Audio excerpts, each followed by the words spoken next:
All right, every wedding couple we meet with ask a version of the same questions, like what if nobody dances, or like we don't want a dance floor. And so there's some stuff that even wedding planners don't even know about that I'm going to share with you. And the potential for your dance floor essentially gets a grade before the DJ plays the first song. And I'm going to walk you through what that is, like how it gets that grade and what you can do to maximize the potential for dancing at your wedding or party. And I want you to stick around for number 7 because it's a trick we use to get the entire wedding party onto the dance floor at the same time. And it's so much fun. So my name is Brent Crampton. I'm the founder of Alternative Wedding DJs. We're a crew of nightclub-trained DJs that play weddings. And between us, we've played thousands of weddings, private events, clubs, bars, gigs across hundreds of venues. And before I did weddings, I owned a nightclub called House of Loom.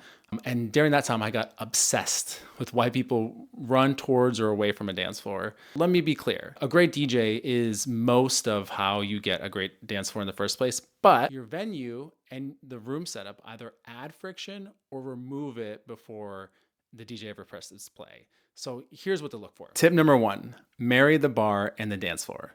So I get it. Space is tight in a lot of venues, and so it's common to like have the bar in one room and the dance floor in another. But I would say that's a mistake because people are always going to go to where the drinks are. They're not necessarily going to go where the music is. If you can put them together, your guests never have a reason to leave the party.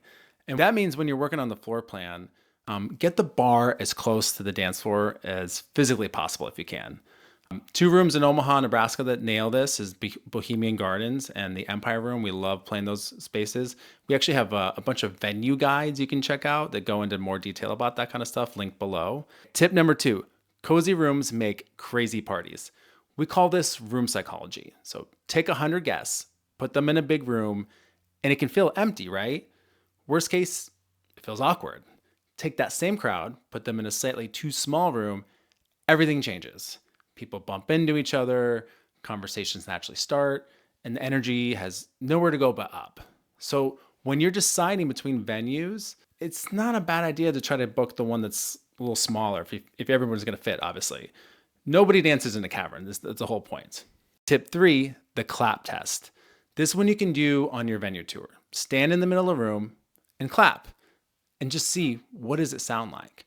So if you hear like an echo, that's probably going to tell you that there's a lot of reflective materials in that room. Concrete, metal, bare walls, all that stuff sends sound bouncing around, and it's not great for sound quality. And what it can do is cause ear fatigue for people in the middle of the night. And so whether they consciously or subconsciously know what's going on, they get this sort of urge to just leave the room because it's just kind of painful. Their ear needs a break. So what you want is wood, drapery, paneling. Those are materials that absorb sound. So if your dream venue echoes, ask what you can do to bring in to soften it up a little bit. Drapes and greenery help more than you'd actually think. Tip 4, adore the wood floor. Wood floors do 2 jobs. They help the room sound better, and they're easier on your feet because they have that like little bounce to it, which is good. Concrete has no bounce, so it wears your feet down over time. I learned this booking club nights for salsa dancers. And with that crowd, like it's wood floors or bust. The Riviera Ballroom in Lake Geneva comes out. They have their own like wood dance floor that they set up, which is one of the reasons like why our Wisconsin teams loves playing that room. If your venue doesn't have one, all good. Just rent a dance floor, lay it down, and should be fine. Tip 5, make the lights go low. The whole goal of a dance floor is reducing inhibition, right? Alcohol does that. So does darkness. So when people feel less watched, they can give themselves permission to be more in the moment. Same thing with like phones going up, right? The timing matters more than the dimmer setting itself. So the moment the dance floor starts to open up to your guests, that's when the light should start to drop. You can hand this job to your DJ and we'll coordinate the transition with the venue and take it from there. All right, tip 6, gotta get up to get down.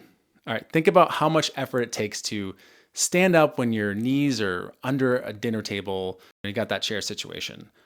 That little bit of effort is enough to keep some people seated longer than they should. Bar stools are better. Cocktail tables are the best. And that is because they act as like an anchor. You can put them around the dance floor, and then people are naturally going to gravitate towards them, put their drink down, and then they're already standing up. So it's so much easier for them to dance, and it's great. Tip 7, here's the trick that I promised you about. Okay. One of the biggest hurdles all night is like that transition from dinner spotlight dances to like now everybody can like go and dance and stand up. So what we love to do is trick them onto the dance floor. We announce there's a group photo, get everyone to come on out there, scrunch in, work with a photographer, have them, stand on a chair and start to take photos. And so the first one is everyone smile. We're doing the announcements. The second one's like, okay, everyone do something silly, right? You got to do that. Third one is throw your hands up in the air and wave them around. And then at that point, we drop the beat and the lights come down as well. And, what people realize is like, okay, I'm now in the middle of the dance floor. I guess I'll start dancing. And there's the people that don't want to dance are kind of stuck for a little while. And the people that do want to dance, they were just given permission to dance. And the photographer's already there taking photos of it all. So they're getting some really incredible photos. And it's a really fun way to just like start the night off. So there you go. All 7 are written up on our blog, linked in the description, along with some other venue guides of places that we love to play. Check them out. Thanks for listening. Talk to you soon.